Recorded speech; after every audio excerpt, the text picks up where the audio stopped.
In the 1980s, many of us in this very body boycotted South African goods in the fight against apartheid. A number of Democratic politicians who are otherwise progressive have just cast a horrible vote siding with Israeli apartheid and against human rights. Ro Khanna, Tulsi Gabbard, Ayanna Pressley, and Katie Porter all voted to condemn the BDS movement. Now, before I get to more details on this vote, let me just show you here that I'm not the only person calling what's happening in Israel apartheid. So this from The Guardian from April. I fought South African apartheid. I see the same brutal policies in Israel. I was shut down in South Africa for speaking out, and I'm disturbed that the same is happening to critics of Israel now. Ronnie Kasrils was a leading member of the African National Congress during the apartheid era and former government minister. Israel's repression of Palestinian citizens, African refugees, and Palestinians in the occupied West Bank and Gaza has become more brutal over time.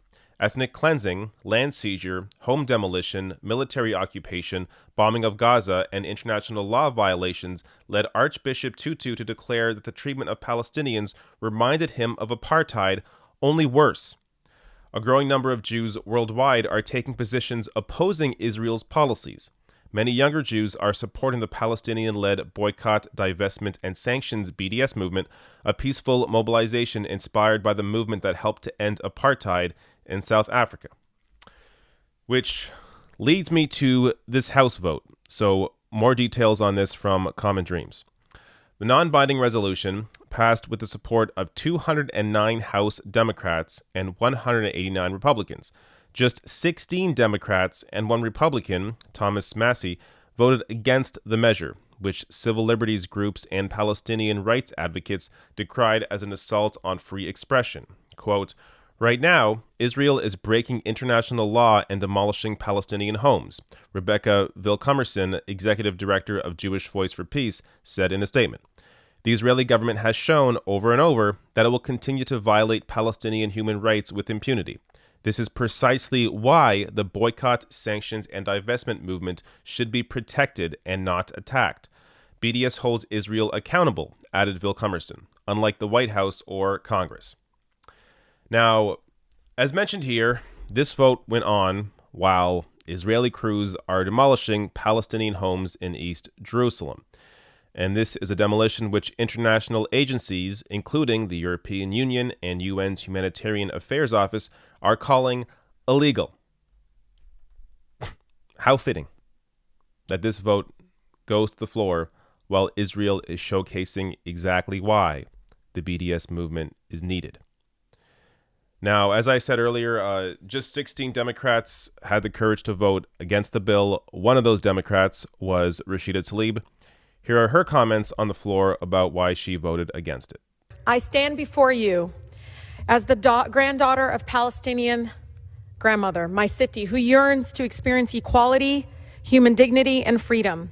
I stand before you, the daughter of Palestinian immigrants, parents who experience being stripped of their human rights, the right to freedom of travel, equal treatment. So I can't stand by and watch this attack on our freedom of speech and the right to boycott the racist policies of the government and the state of Israel. I love our country's freedom of speech, Madam Speaker.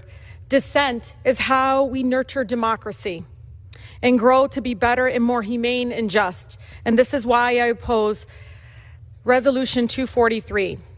All Americans have a right, a constitutional right, guaranteed by the First Amendment to freedom of speech, to petition their government and to participate in boycotts. Speech in pursuit of civil and human rights at home and abroad is protected by our First Amendment.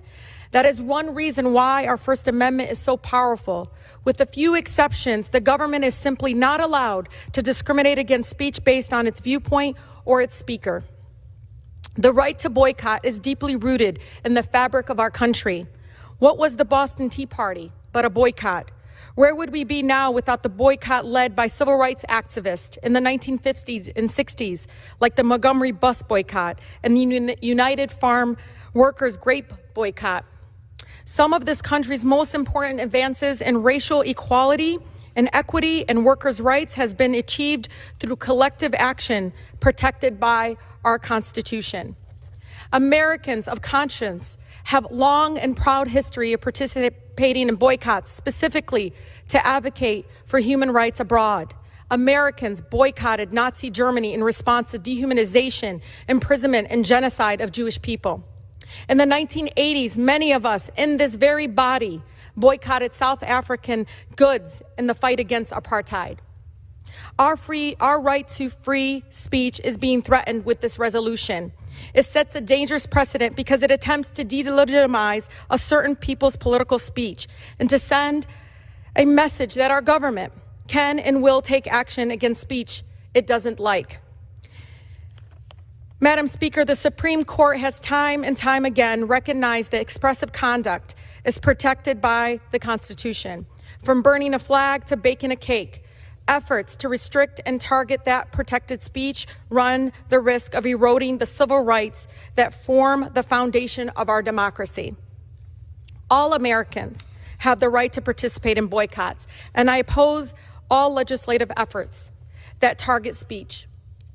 I urge Congress, state governments, and civil rights leaders from all communities to preserve our Constitution, preserve our Bill of Rights, and preserve the First Amendment's guarantee of freedom of speech by opposing HRES 246 and the anti-boycott efforts wherever they rise. Thank you, Madam Speaker.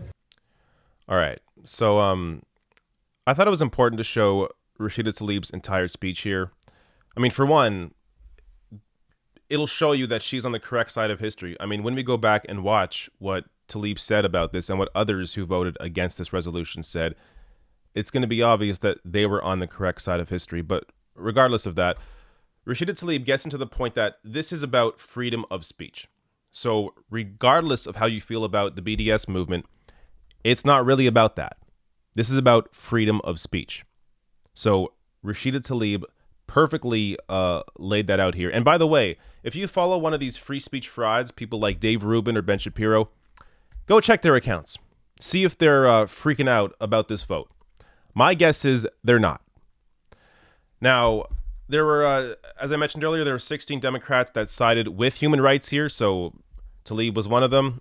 Here are the others: Ilhan Omar, Alexandria Ocasio-Cortez, Blumenauer, Carson, Debbie Dingell, Jesus Garcia, Rahul Grijalva, Pramila Jayapal, Barbara Lee, Betty McCollum, Gwen Moore, Chelly Pingree, Mark Pocan, Bobby Rush, and Bonnie Watson Coleman. And on the other side, as I said at the very beginning, Ro Khanna, Tulsi Gabbard, Ayanna Pressley, and Katie Porter. These are Congress people that, for the most part, have solid records. They're not perfect records, but they have solid records. This is going to be a stain on their record. I mean, we're going to look back, just like we're going to look back at Tlaib's vote and the other votes that were on the right side here. We are going to look back at this vote, at Khanna's vote, Gabbard, Pressley, Porter, at their vote on this, and it's going to be a forever stain on their record. Now, I just want to share one reaction here from the internet. This is from Abby Martin. Tulsi Gabbard, Ro Khanna, and Ayanna Pressley all just voted for AIPAC's resolution to condemn BDS. It's not progressive to embolden Trump's attacks and legitimize an apartheid state committing an ongoing massacre. And I completely agree. There is no possible way you can justify this vote.